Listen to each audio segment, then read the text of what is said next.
Hi parents, it's Kristen Tortorella, the junior high pastor here at North Coast Church in Fallbrook, and this is your weekend recap. What we talked about this weekend, we're back in our relationship series. We took a little break there to do some other stuff like Starving to Serve, and we're back in it, and this week we talked about our relationships with our friends, and we looked at 1 Samuel 18 and part of the story of David and Jonathan, which happens to be my favorite Bible story. And what we really focused on is just kind of setting the stage of all the dynamics going on between Saul, Jonathan, and David. And the main theme was competition, and it was jealousy in our friendships and how that really stunts the growth of the kind of friendships that God wants us to have. Because Jonathan, as you guys know, was Prince of Israel. He was next in line to be king. And here comes David, and who's clearly anointed by God. And while Saul was really threatened and really jealous by David's success in his heart and how the Lord was clearly with him, Jonathan instead made a covenant with David and said, you know, I have your back no matter what. And he not only appreciated his success, but he actively worked for David's success. He tried to further David's success, and he was such a good friend. And we talked about how sometimes in our own friendships, there's this imaginary scoreboard that follows us around.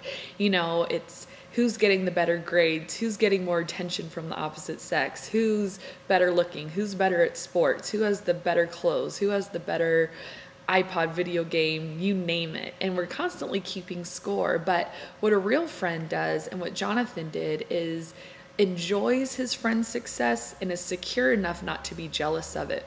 So we talked about 4 different things that makes a good friend from the life of Jonathan. One is that you unchain your friend and not be a possessive friend. Saul wouldn't let David go home to see his family. He was very possessive, very jealous of David, kept an eye on him. But Jonathan kind of unchained David, let his success skyrocket, and helped further that along.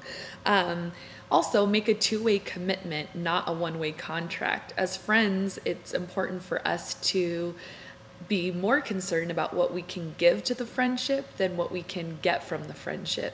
And Jonathan was much more concerned about what he could give David than what David could offer him. David honestly had nothing really to offer Jonathan. He was a shepherd boy from a poor family, and Jonathan was the Prince of Israel. David didn't have a whole lot on him other than the fact that God was with him, and Jonathan recognized that and gave him, you know, his royal robe and all of these gifts to let him know that you're important to me, and it's not about what I can get, it's about what I can offer you as a friend.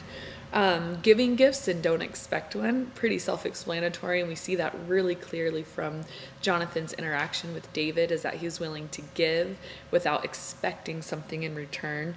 And most importantly, and also most difficult, number 4, is to enjoy your friend's success and not to be jealous of it, because we see from the life of Jonathan and David, they were the closest friends recorded in the Bible. And we talked about how one of the big reasons that was they were to enjoy that depth of friendship that later on they say was even better than marriage or even better than a relationship with a girl, was because they stopped keeping score, and they genuinely wanted success for each other, and it wasn't about them, it was about the other person. And so I really challenge the students to stop keeping score in their friendships. And one great question you might ask for them is just, hey, like, what do you see as competition between you and your friends?